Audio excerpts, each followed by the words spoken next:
Hey, Paula, I think you're going to be proud of me because I started a new show yesterday. Seinfeld?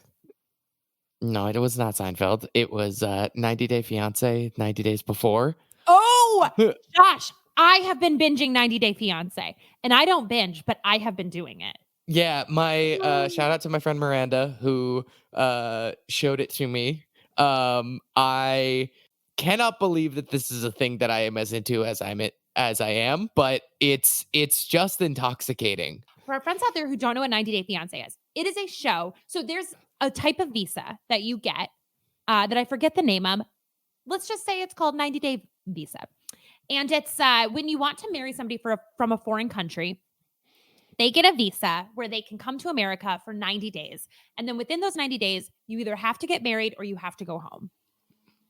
And so this show tracks that. Yep. And I've been watching before, though. Yeah, so I've been watching the seasons where they're trying to decide if they're going to get engaged in the first place. And it's every season is like one couple that actually like they met online and they actually seem like they might be kind of a fit for each other. Like they both have some deep dark secret that gets revealed throughout the season that shakes the core of their relationship. And but a lot of times the deep dark secret is neither deep nor dark, but it is told with dramatic music in the background. Right, exactly. And then there's like maybe of the four couples. So there's that one good one that like is really a match. There's 4 where it's like just bad for some reason. It's just real bad. Like one person's too controlling. The other person has a criminal record. And one of them is like believes that their cat is a human. Yeah, and they always met in a weird way. Yeah. Like it's like the other couple like met and has had like an established relationship, and these people are like, I zoomed with them once for 22 minutes and I am in love. Yeah, I'm not even making this up. In season 2 of 90 Days Before, one of the, I want to say characters, but they are real people making real choices. Very real people. They met on a karaoke, like an asynchronous karaoke duet app where like you record yourself singing and then someone does a duet with you. Yes.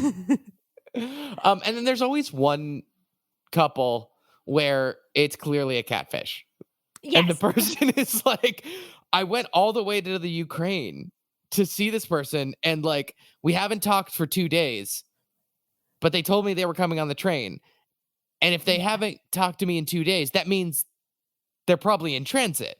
It's just these jumps of logic where it's like they have all the pieces in front of them and they're like, but this couldn't have been them. It's just really wild, but it's so wild, but I also understand because I watched that show and I'm kind of like, there but for the grace of God go I. Like I had 2 paths I was going to take in life, and one was either being with my boyfriend for a million years, which is the path I chose, or I can absolutely see myself playing chat roulette, being like, I'm going to marry that guy, flying him to the U.S., getting married in a week, lying to everyone about it, being like, oh, we actually met studying abroad. And they're like, you did not study abroad. Welcome to Being Earnest, a very sincere podcast. I'm Josh. I'm Paula. And we're here to talk about the sincere and earnest topics of the day. 90 Day Fiance. Yeah. Paula, what's our topic this week? Delivery. Something that is near and dear to our hearts right now, because can't go outside, so food have to come inside. Food and things come inside. Have you been getting a lot of delivery? Like delivery food. Let's assume until we say otherwise, we are talking specifically about the delivery of hot meals. Sure. I actually have been doing pretty well at, and this is not me bragging that like, oh yeah, I've been doing a really good job grocery shopping and I've been cooking a lot. But it has been a stress reliever to cook. So I've been saying like Friday nights, I get delivery and I get it from a local place to help, like not a chain, something like that, just to help restaurants that I care about and love. But there have been a couple exceptions to that rule. One, I got like $70 worth of beer about 3 or 4 weeks ago because I was like, this brewery is dope. This will be helpful. Also, then I don't have to go outside and get more alcohol to push down all the feelings. And then secondly, my office just started doing something really cool. So we normally have when we're It's in the called office. synergy. Yeah, it's called disruption. Disrupting the industry. Yeah. It's called like, what if we turned the whole industry, and we're not going to tell you which industry, on its head? It's the millennium way, the millennial way of It's the millennium way. the millennial way of disrupting it with Instagram ads. Yeah, right, exactly. You're going to get 2% engagement, which is off the charts. No, what we've been doing is we normally get catered food a couple times a week at work, which is a very lovely perk. And as a kind of, hey, we know that this isn't happening, and to help local restaurants, they've given us all virtual credit cards that have a limit per month to get delivery to our What? houses. I know. Where do you work? Google.com? Google.net. That's a great way of supporting businesses, but holy cow. Now that is a little Prince of Costco move. Now, Josh, I don't work for the Google.net, but occasionally I do have to go on a work trip. And Sure. I will say the most anxiety-inducing thing, and if you have ever had to file, and whatever industry you're in, if you have ever had to file an expense to get money back from your company, the scariest thing is them seeing what you ate. It's like I left to my own devices by myself. I'm eating the weirdest food, and then I forget, and then I like have to send the invoice to someone being like, can I have $12 back for a sushi burrito I wanted to try and then I didn't like, so I got something else? Yeah. Could I please have $8 back for this scoop of dairy-free ice cream that I felt like I needed and then halfway through was too full for because I already splurged on dinner? Oh, can I have $12 because I got 6 birthday cake pops from Starbucks for breakfast? I was just in the airport for so long and I had to clean out the Hudson News. Have you been doing delivery food? Well, recently? okay, so hello, loan me a ladder because I'm climbing up on my high horse. I have been very careful with delivery because a lot of those delivery apps suck for businesses. Yeah, totally. Like Caviar and Uber Eats and things like that. They charge so much money. And in fact, I learned this the other day that like, even when you go, if you're like, I'm going to call in my order, which is a really good way to place an order, never use the phone number that's on the Grubhub app because that is Grubhub's phone number to make sure that they still get a cut of what you're calling in for. Yeah, it's the equivalent of having like an affiliate link when you're on websites and they track where you're coming from. It's wild. Yeah. Go on their Yelp page. But I grew up a little girl with little parents who owned a restaurant. So I'm very extra sensitive. No. I mean, it's true. That's our earnest advice of the week is like delivery is actually a good thing. Yeah. Also, it's safe to bring things inside your home. Just move them off of the containers that it's in. Just put it on plates. And also, call the restaurants directly and ask them how they would like you to put in the order. Mm-hmm. So like, for example, I got Cafe Tola, super great, kind of like breakfast burrito kind of place. And they told me, hey, rather than call it, like, what would be best is just go on our website directly and put in your order there. Yeah. And I know it's like an extra step that's a pain in the butt, but it's like some of the places, from my understanding, have minimums. So it's like no matter what, like Grubhub is taking $6. And so if you spend $15 or you spend $10 or whatever. But that being said, so I have recently become Bike Girl. And vroom. And we ordered and takeout, and we were like, okay, we're gonna ride our bikes over and grab it. And I did not realize the amount of food that we ordered, nor that it was in very delicate plastic containers. Oh, no.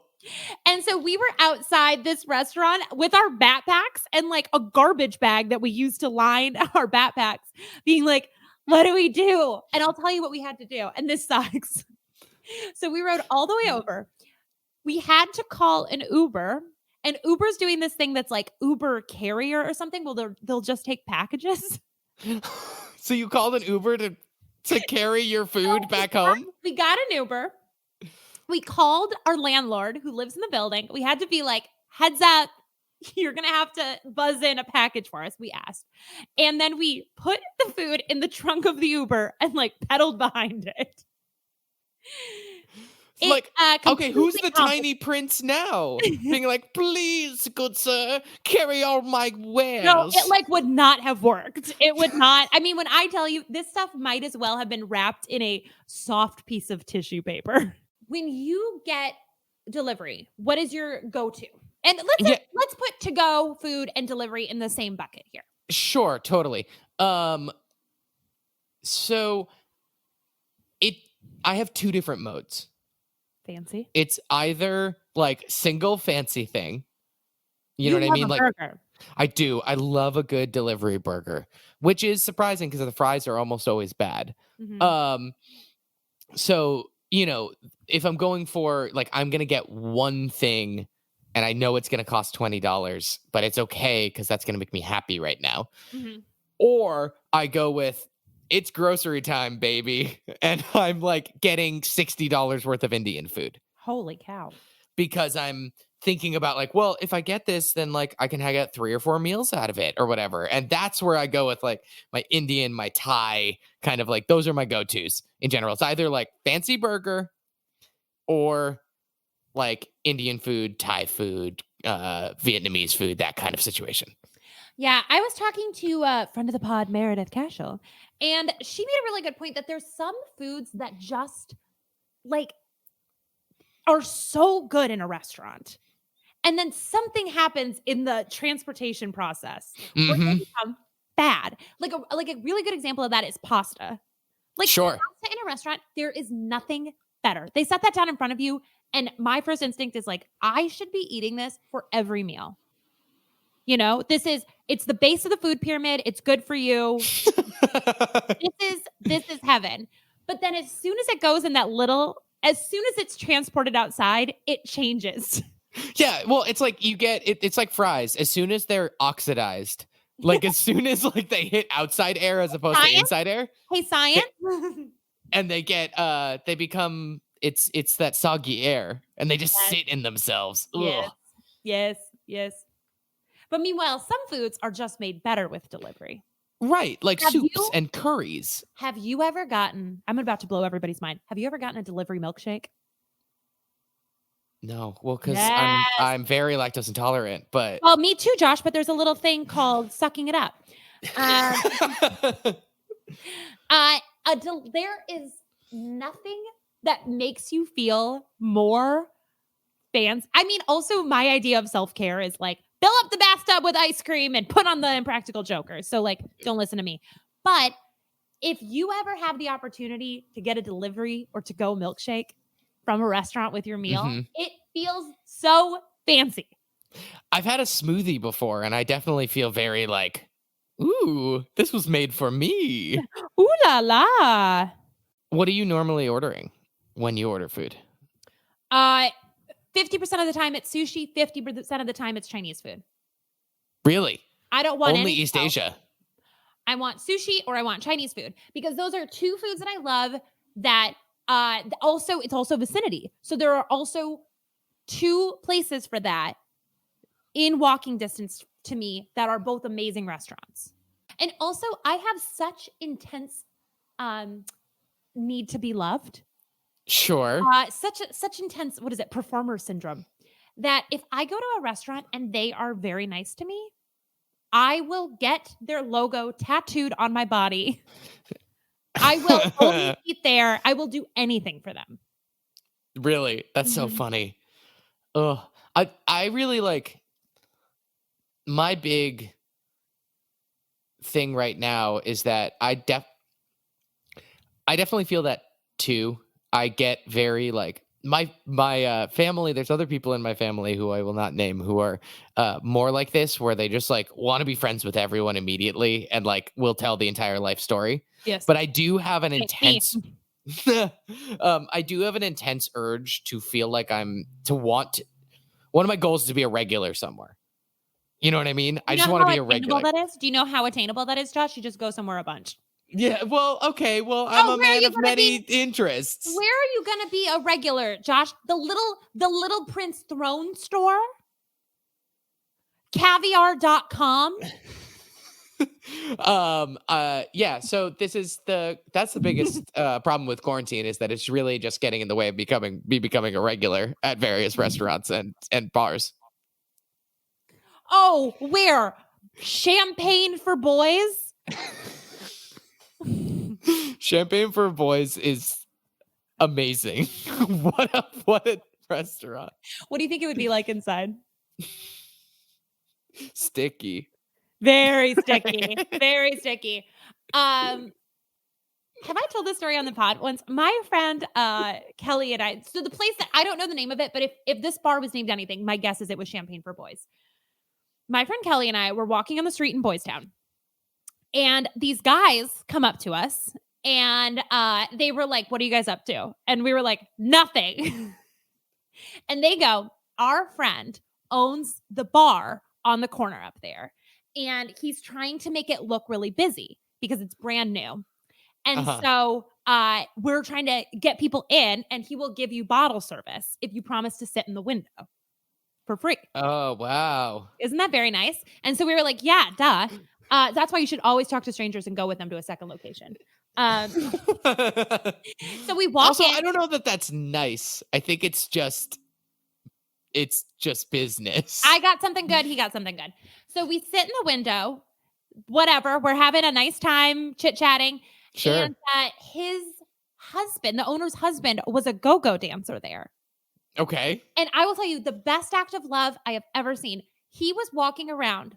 The owner was walking around secretly giving people stacks of bills to go give to his husband, the go-go dancer, so that his husband thought that everyone was really in love with his dancing.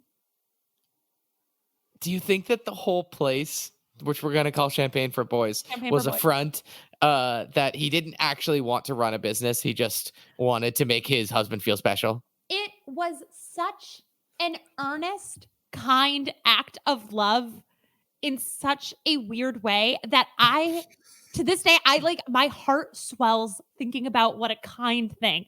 Like, this guy, the owner, was secretly walking around with a fistful of dollar bills, giving them to people, being like, "Can you go give this to my husband dancing?" Isn't that so earnest and sweet? That's really sweet, because the thing is, if he doesn't say, "Can you go give this to my husband?" If he's like, "Hey, these are for the dancers," then it's not earnest at all. It's like, clearly they're just trying to drum up business. If he's like, "Could you give these, my husband is the go-go dancer, would you mind?" It's so cute. It is so sweet. And it really it's like one of those things that every detail is very shady, but the act of it is so sweet. It's exactly like you said. It really makes you feel like the husband's dream is to be like a handsome man wearing shorts, dancing on a platform. And I do feel like, the husband had to have known. He had to have known, like, all these people in these bar, and every single one is going up giving him dollar bills. But I like to think he suspended his disbelief, Yeah, I wonder if you were just like, you stumbled on a birthday party in a pop-up. I hope they're doing well.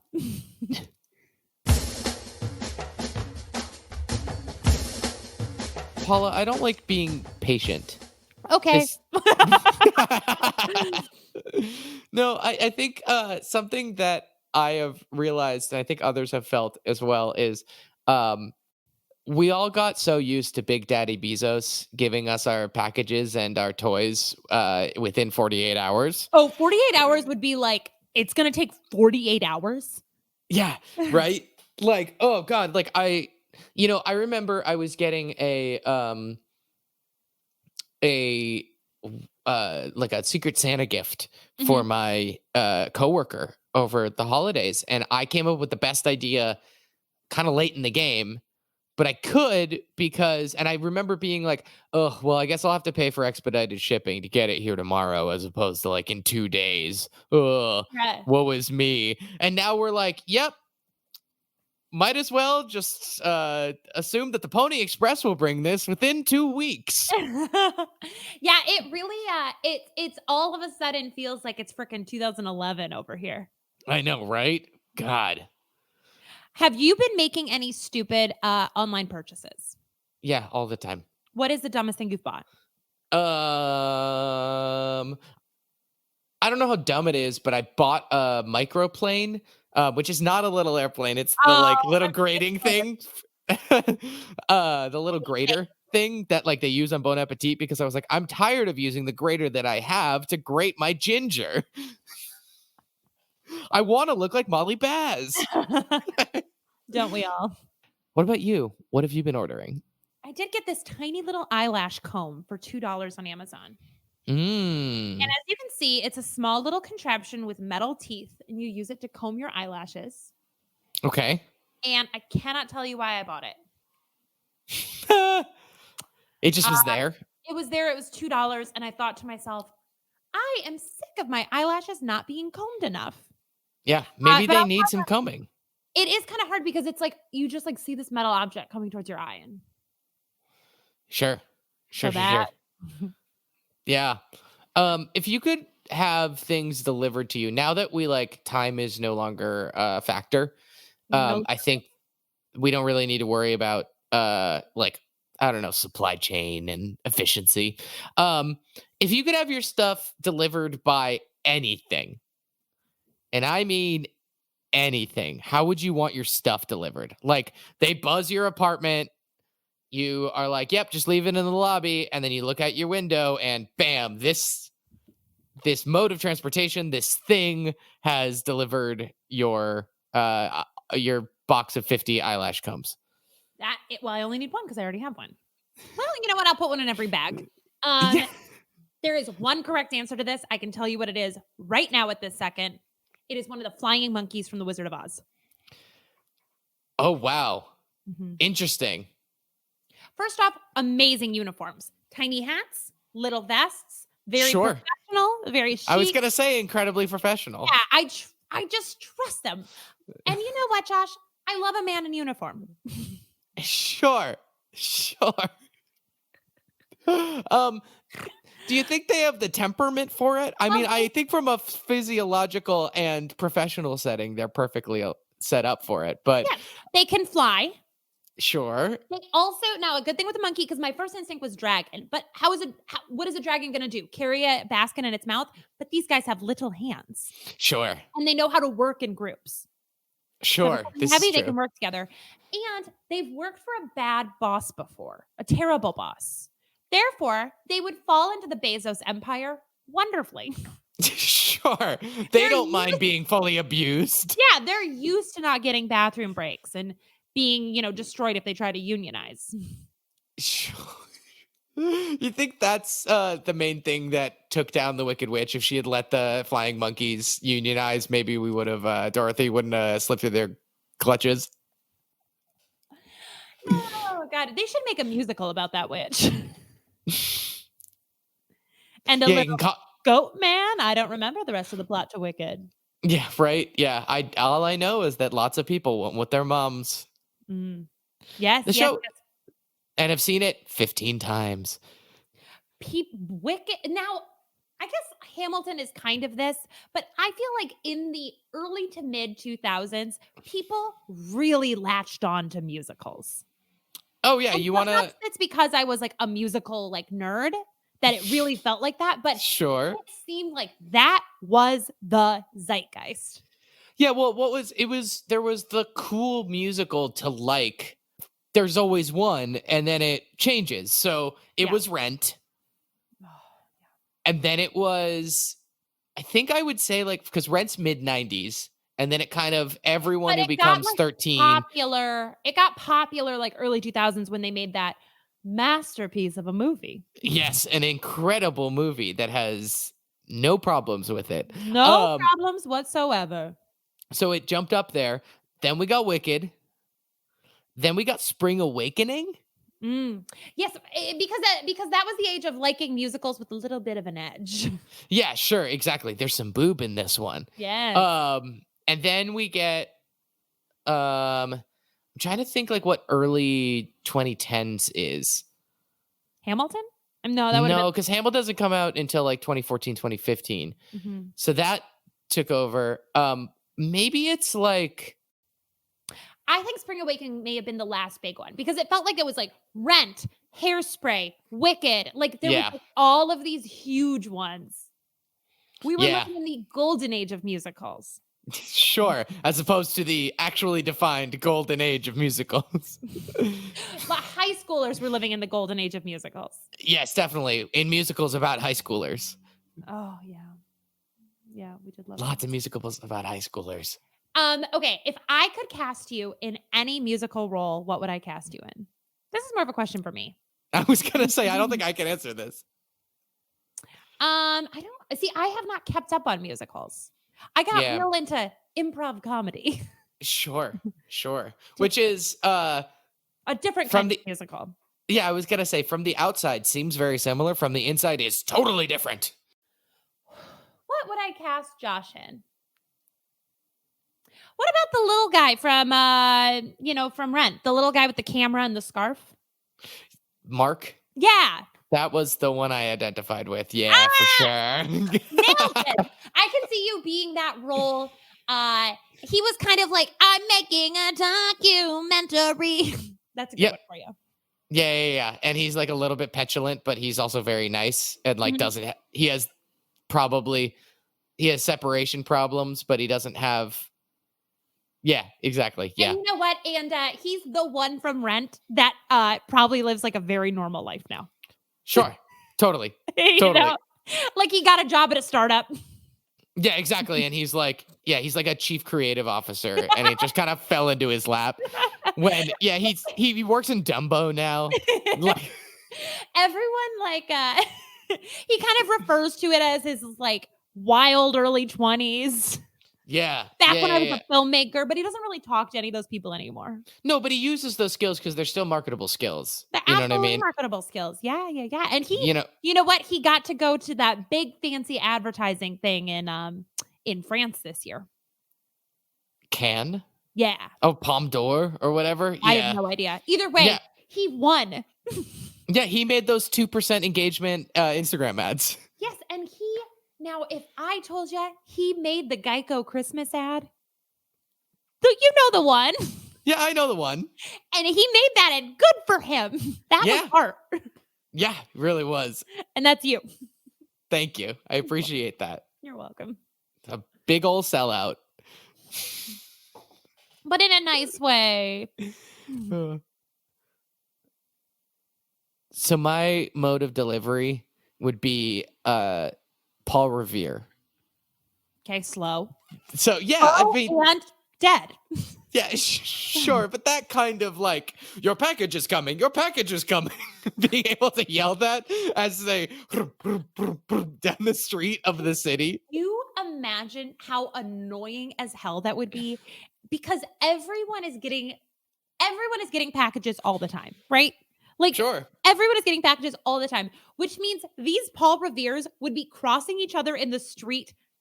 We would never know a moment's peace. We would just hear all the time, the package is coming. And you'd be like, shut up. Yeah, but wouldn't it be a nice reminder that other people exist? I don't need that. I'm on Twitter. I'm constantly reminded they exist. Hey, Josh, speaking of deliveries, you know what else? You know what else can be delivered? Bad news? Jokes. Oh, and bad news. How do you deliver bad news? Poorly. I'm not very good at it. No, I won't do it. I put it off onto someone else. Sure. Yeah. I have this bad habit of when I'm delivering bad news laughing because I feel nervous. It's just a small chuckle. And I'm not laughing at other people's pain. It's just You're nervous laughter. I'm nervous laughter. Yeah. Me too. Yeah. My strategy for delivering bad news is putting it off and putting it off and putting it off until someone else is like, I'll just goddamn do it. Sure. Good. But you were saying jokes? Oh yeah, jokes.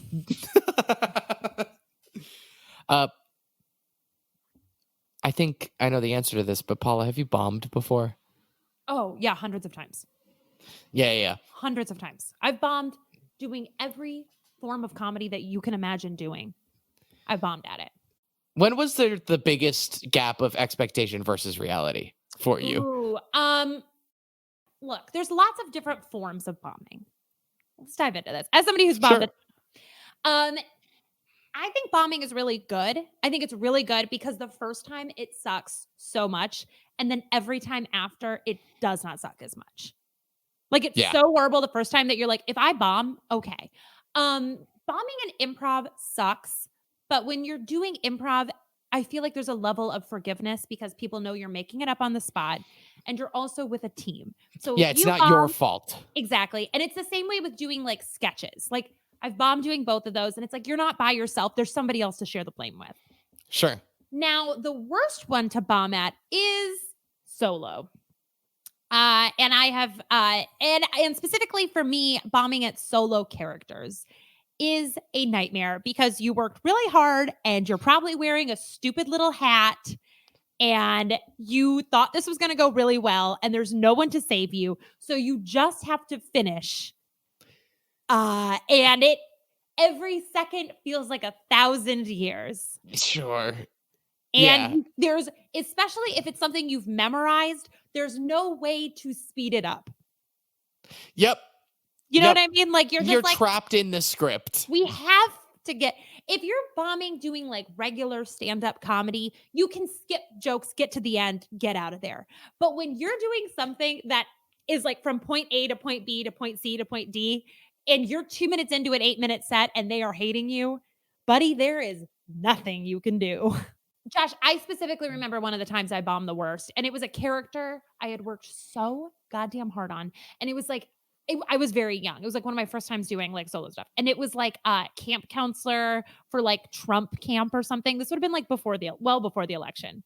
Wow. And now I thought it was pretty good. And maybe as an article or something, it would have been a little bit more digestible, but it certainly came off that I was radically pro-Trump. Oh no. It's that uncanny valley where you're like, is this person it's too close to like they're too earnest about this for it to actually was so earnest. Yeah. And I had only ever like written stuff. I'd not like done stuff, so I didn't understand there was like a difference. And it went so badly, and I was in a full costume in a packed room, and I maybe got 3 pity laughs because one of my best friends was there. Like it was like 8 minutes long. Every single ounce of it was, I felt so bad for everybody involved.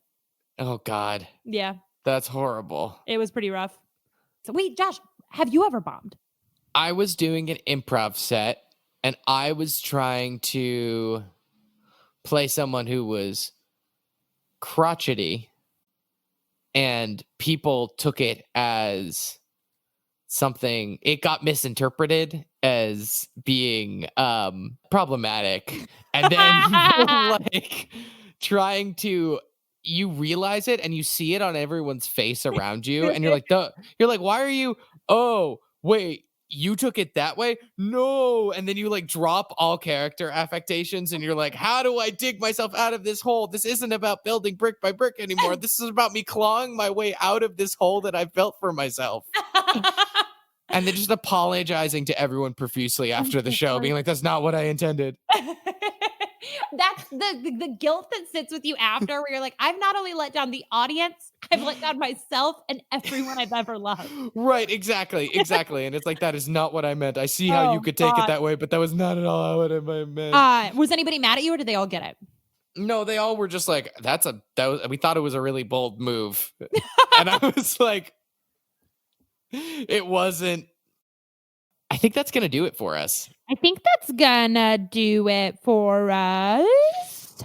Thank you again for listening in and giving us your patronage for another week. We have an announcement. If you remember a couple weeks back, maybe a month back, we did a... Time is nothing.